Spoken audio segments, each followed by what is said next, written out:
ऐक ना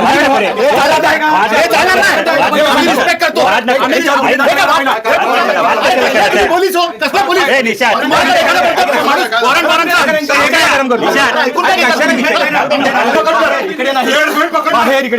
तुम्ही नंतर आलात आम्ही रेडर पकडले पकडल्याची काही हेत नाही हा कोणाच्या घरात घुसले अरे एखाद्या ऑफिसमध्ये आम्ही आलाय मी स्वतः आला ठाणे जिल्हा मध्यवर्ती सहकारी बँकेच्या निवडणुकीच्या दरम्यान विरार पूर्वेत राजकारण चांगले तापले आहे.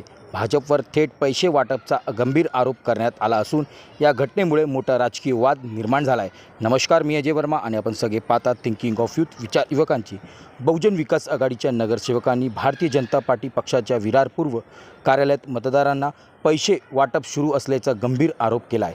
आरोपानंतर नगरसेवकांनी समर्थनसह कार्यालयात धडक देत जाब विचारला. या संपूर्ण घटनेत लाईव्ह दृश्य समोर आलं आहे. अजूनही परिसरात काही काळ तणावाचे वातावरण निर्माण झाले आहे. या आरोपामुळे निवडणुकी प्रक्रिया पारदर्शकतेवर प्रश्नचिन्ह उपस्थित केले जात आहे. मात्र या आरोपाबाबत भाजपकडून अद्याप कोणतीही अधिकृत प्रतिक्रिया समोर आली नाही आहे.